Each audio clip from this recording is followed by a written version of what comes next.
So what doesn't build core strength and spine stability? Well, for the want of a better way of describing it, it's spine bending exercises. So side bends, twists, crunches, sit-ups. You may well get muscle activation out of them, but that's not building the core. What has been misunderstood is the ability, not necessarily, no, not the ability, is by training individual muscles, the perception is that they come together. And if we have if we work these individual muscles and make them strong, then as a collective, they are strong. That's not always the case. Core training is very different to that. This idea of training the QL with side bends, or training the obliques with twists, and training the abdominals with crunches, this is born out of, it doesn't come from bodybuilding, but it comes out of the bodybuilding idea of breaking the body down into muscles and training them individually. The muscles of the core don't work like the muscles of the limbs, the biceps, the triceps, the quads, the hamstrings. So we have to train them differently.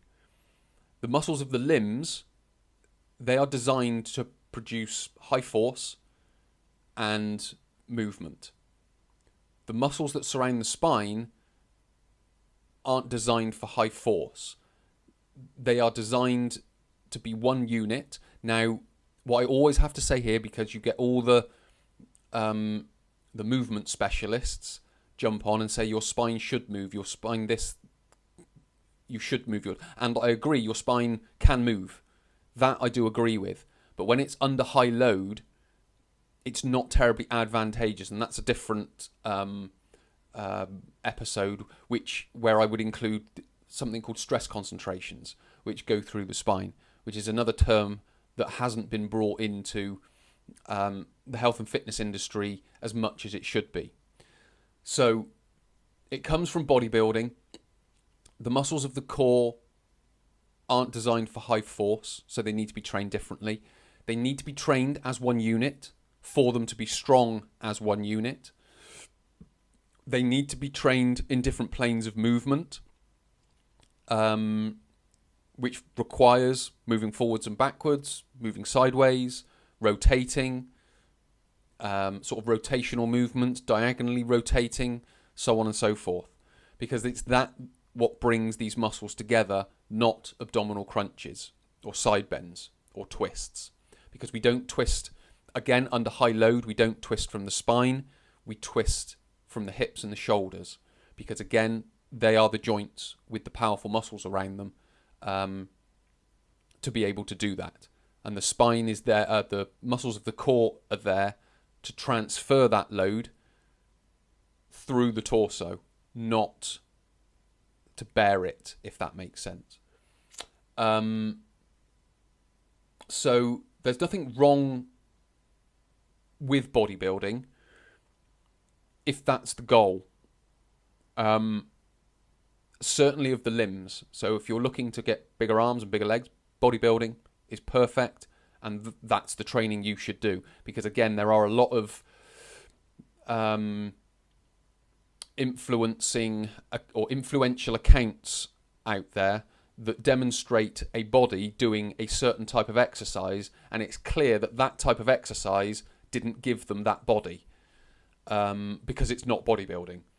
So bodybuilding is what creates a muscular physique, if you will, not most other types of training.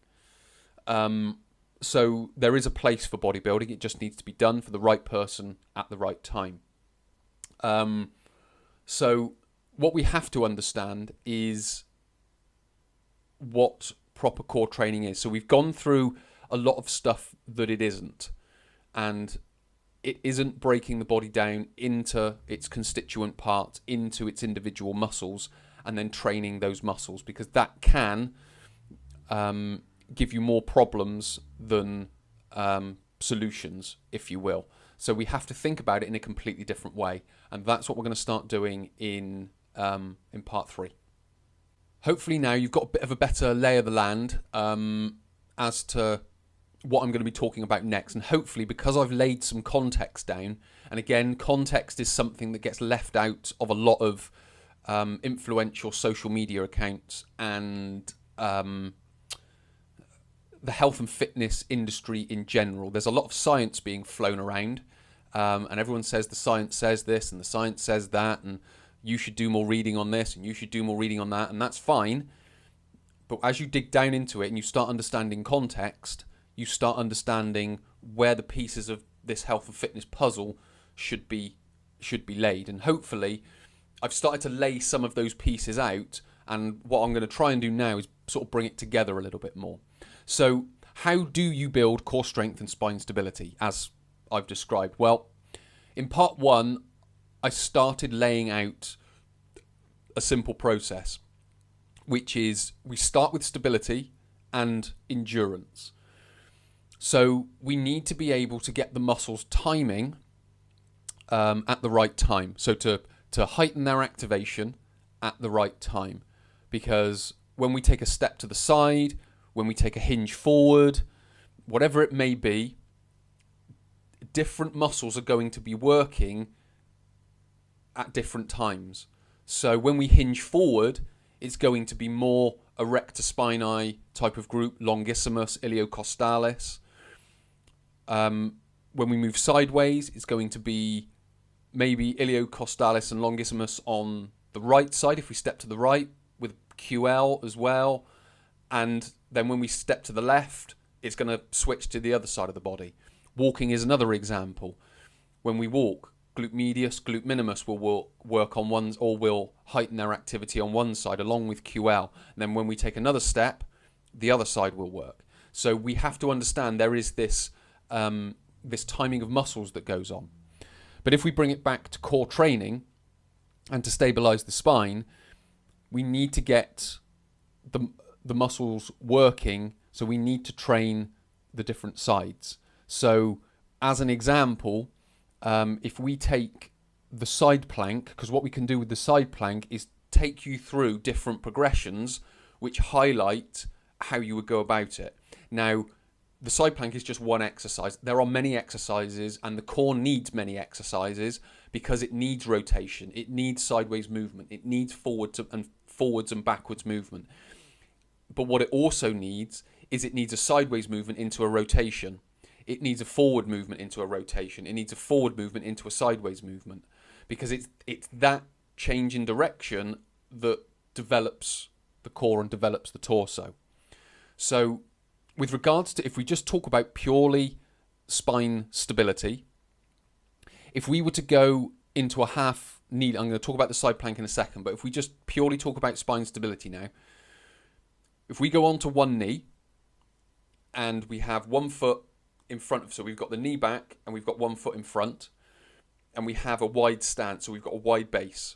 That's a high stability position. As we start to bring our foot in front of our knee and we start to work a bit more on a tightrope, then we start creating an unstable environment, and the muscles have to time to be able to maintain our balance. People are wobbly because opposing muscles are sort of turning on and turning off, or heightening and dampening their activation. And the more that they heighten and dampen is the amount that we wobble. When they are very tuned into each other and they aren't really heightening and dampening, that's when you have that sort of upright, stable position. So for a purely spine stability perspective, that would be an exercise that can be started with. If we then start to bring in endurance into that, now we can start looking at the side plank, because we can start looking at the ability of the muscles to time, because we can go onto one side. We can come up into the plank so they switch on at the right time, and then we can hold that for a period of time. And that would be our endurance. Now, there is a low-level strength there, because what I'm going to say is we start in a side plank on the knees. So we're in sort of that half side plank position. So there's a low strength to it, but we can start to build in high endurance, and we've got the stability on one side. Then we swap to the other side, and we basically do the opposite. So we do the high stability, high endurance with an element of low strength in there as well. Obviously, when we become competent at that, so we take that up to, say, a minute side plank on either side, or 30-second side plank on either side. What we can then do is take that side plank up onto the feet, and we can do exactly the same. So we've got the stability aspect, we've got the endurance aspect, and we've got a higher strength aspect, because our core needs to be able to bear more load because we've got a greater lever. What we can then do with the side plank is then add in a leg lift. So whether you put your feet on top of each other in the side plank, or whether you put one foot in front of the other in the side plank, basically what you can do is lift one foot from the floor and then place it back down. So what that requires is, obviously it needs the endurance, it needs the stability, and it needs a degree of strength. When we lift the foot, it requires the muscles on the underside of the body to heighten their activity. So if you're in a side plank and you go to lift your foot off and then place it down on the floor and your hips drop, that shows that glute medius and glute minimus aren't timing at the right time, and it isn't holding your pelvis up. If you just collapse to the floor, then you just don't have the strength for it. But if your hips drop and then stabilize, the muscles don't turn on at the right time, and then they do. So what we need to be able to do is then lift that foot up and maintain a level pelvis, because what that does, that then gives us, it gives us the stability and a heightened stability. It gives us greater strength, and it maintains our endurance as well. What we can then do with the side plank, take it another step on, is add rotation to it. So we can start up in the side plank, and then we can roll down into what would be a plank position, but we don't put the arm down. You could then do that. You can put the arm down, raise the other arm up, and then come up into a side plank the other side. So again, what you're doing with this exercise, if we just take the rotation part of it, what you're then doing is you're taking the side plank, which is heightening the activity on the whole sort of lateral aspect of the body. So glute medius, glute minimus, all the way down through the IT band, internal, external obliques, QL, longissimus, iliocostalis on that side, potentially latissimus dorsi on that side. And then what you're doing is, as you roll from that side position over into the plank position, the tension will then move from the absolute lateral part, and it will move towards the rectus abdominis. So it will move to the anterior part of internal and external obliques into the rectus abdominis. If you then roll back into the side plank, it will then go back. This is how you start to integrate these muscles. So if you're just training abdominals, you'll get strong abdominals. If you just train obliques, you'll get strong obliques, but it doesn't mean that you can hold the whole position all the way around. I've seen this many, many a time. I get plenty of people that I work with. They've been doing sit-ups for a long time. They've been doing side bends for a long time. But you ask them to go into a side plank and lift a leg up, they can't hold it. You ask them to go into a side plank and roll down into a side plank, they can't do it. Or they find it very difficult to do. So it's about bringing all of this together into one system. So although it's an incomplete sort of way to build core strength and core stability, what this idea should give you is an insight into some of the principles of core training and how to build it. Because as I mentioned with regards to hoop stresses, you've got the force that's pushing out, and again, that force isn't uniform, let's say. It does change as we change. So as we change posture, as we change position, as we go through different movements, the stresses on the spine and the stresses around the abdominals change with that. And that's what we have to bring together with our exercise. So with that bodybuilding idea, it doesn't necessarily do that. With proper core training, you start to integrate all these muscles together and make them one unit. And that is how we go about building the core up, and essentially from the ground up with that stability. So obviously beginners, it's an easy process. You start them at the beginning and you work them through. And then as my course does in 16 weeks, it takes you from a beginner level all the way up to an advanced level. If you've got someone who's been into fitness for a long time, there's one of two types of people. They either do their own thing and I don't know what I'm talking about, and they just continue doing their own thing, or there are people like, oh, I'm understanding this, I'm seeing some relevance to this. So what they then have to do is understand, if you can imagine like all these different components, oh, I've got great strength, but I haven't got great stability, so I need to build up my stability. Or I've got great endurance, but I haven't got very good strength, so I need to build up my strength. So with people that are in fitness, you start to see there's little holes in their fitness that they can be plugged. With a beginner, it's just building up everything. So that's what my 16-week course is designed to do. But hopefully, it just gives you a better insight into what core training looks like and what's required of core training to be able to do it properly and be able to get the most from it. So hopefully that's given you a better idea of what core training is.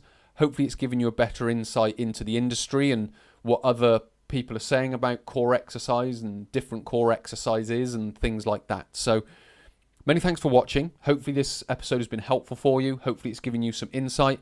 If you've enjoyed the content, hit the like button. If you want to watch more like this, hit the subscribe button. If you've got any questions or comments, please do leave them down below. So many thanks for watching. I'll speak to you in the next episode.